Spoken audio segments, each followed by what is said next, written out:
As I open my eyes, I take in the dark, lonely branches set against an overcast sky. The silence around me is cut by the crisp rustling of jackets and heavy breathing. My nose and tongue are assaulted with Acqua di Gio cologne applied far too generously, and the sharp bite of Icebreaker's gum. My body shivers as the cold seeps into my back as his body presses me into the snow. This is consensual. I am here of my own volition. In fact, I probably even suggested it. I am 13 years old, and I am in the woods behind my middle school, making out, and a bit more, with a guy that I'll call Chris. Let me back up a bit. Last year when I started school, I was a great student. I was the captain of the soccer team and the basketball team. I had a ton of friends, and I was in with the cool crowd. And then overnight it changed. Something happened.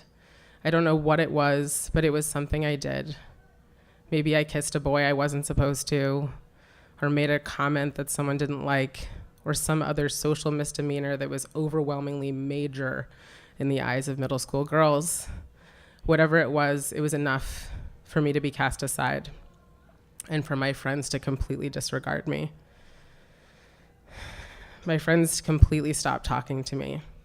They would collectively turn their backs to me in a group when I was in the hallway, or they would make cutting remarks as I walked by.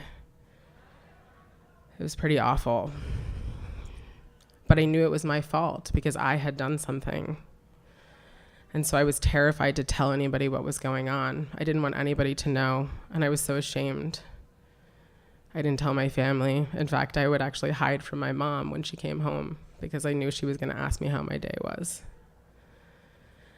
I just felt so alone and so unworthy, and that was awful.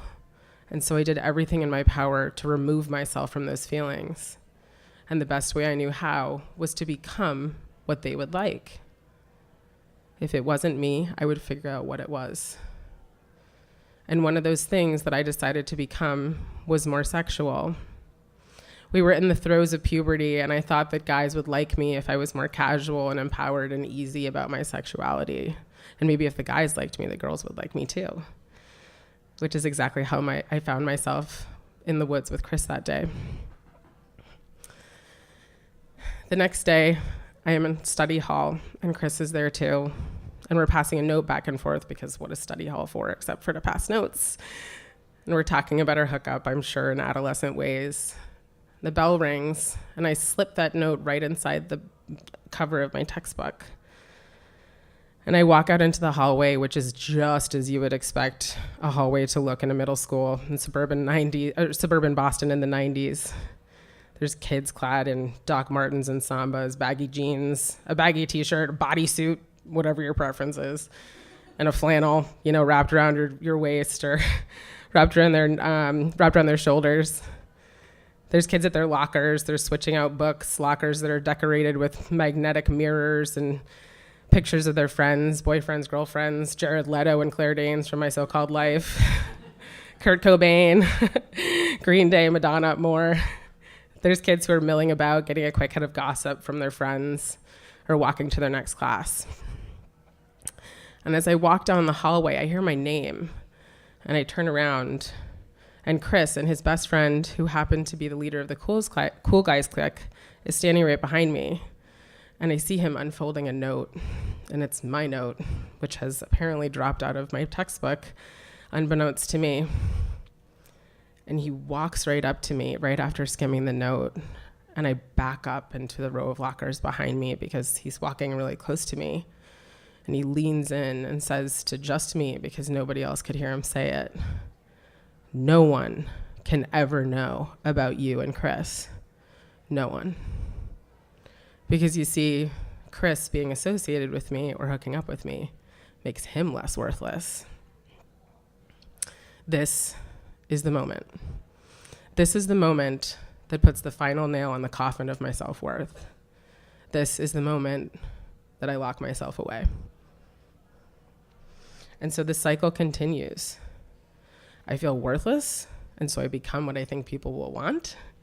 And I feel bad about myself because I don't want to be doing the things that I'm doing, and I feel ashamed of them, or someone's going to judge me for them. And so then I feel more worthless, and then it just keeps going. It will continue for years. I will graduate to doing things that are so much more dangerous and shameful, both sexually and socially. I will hook up with many more guys that I really don't want to. I will sign up to be degraded and demeaned, and I will ask to be taken advantage of and used because I believe it is the only thing I'm good for. I will pass up on true friendships because I will be so concerned with my social status. And I will even turn on a true friend and bully her to impress others. This will continue for years. For 15 years, I will be mostly driven by what people think of me, and I will care far too much about what they think of me, about how attractive I am, who I date, who I'm friends with, how cool my job is, how cool I am. But it's exhausting. My quest to impress is never ending, and it will literally suck the life out of me. Right around my 28th birthday, I know that something's wrong. I don't really know what it is, and I blame it on my job and on my relationship and where I live and all these things that I've been giving my life to. And I think that changing all of those things and creating a different chapter, which with basically the same things, is going to somehow fix it. And so I uproot my life and I move to a different cool town, start working at a different cool company, doing a different cool job. And I think it's going to fix it. But it won't. Within months of moving, I'm a mess. I am trying everything that I can to hold on, to remain in control, and I'm not at all in control. And I'll hit a breaking point 3 months into this job. I have an absolutely terrible week. In between Christmas and New Year's, my new boss will sit me down in an empty and open conference room so that everybody in the company can hear him questioning me directly and loudly about my value and worth in the company. I will be so sick with a respiratory infection that I will want to go home, but I will be worried that they'll think I'm faking it, and so I won't. My family will sit me down and inform me that they know that I'm not okay and I can stop pretending that I am. And every single member of my family, including myself, will have a really close call with a moving vehicle, a car or a chairlift. And that is what I really pay attention to. Within hours of returning to work the day after that week, I will know with certainty that I need to quit my job. For the first time in my life, I will not have a plan, and I know that people will judge me for it, and I will not care. And so I quit my job. At first, I think it's just burnout, that I've just been working too much, and I need to take some time to recharge and reevaluate what I'm doing with my life. Which is true in some ways, but it's so much more than that. I recognize that what I've been doing is stuff that I'm good at and that people think is pretty cool. But just because I'm good at it or because it looks cool does not mean that I necessarily want to be doing it. And I will finally ask myself the question, what do I want? And yet I will have absolutely no idea how to answer that question because I will really have absolutely no idea who I actually am. And in asking myself that question, for the first time, I will notice that little girl that I locked away in that hallway 15 years before. She's pretty pissed at me, and she doesn't trust me at all after I've locked her away for so long.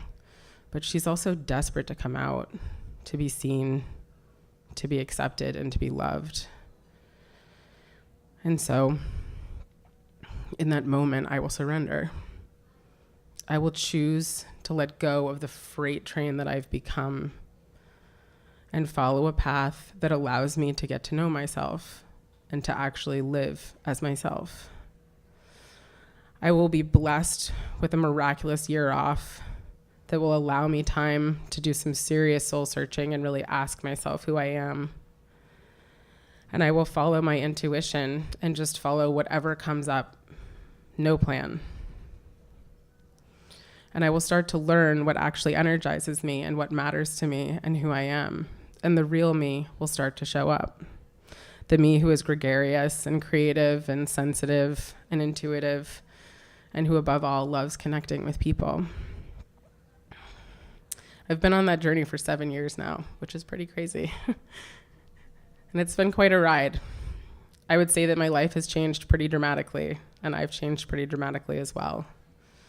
I now live in Maine. Woo! And I love it. I've always felt I belonged here, and I'm so happy to be here.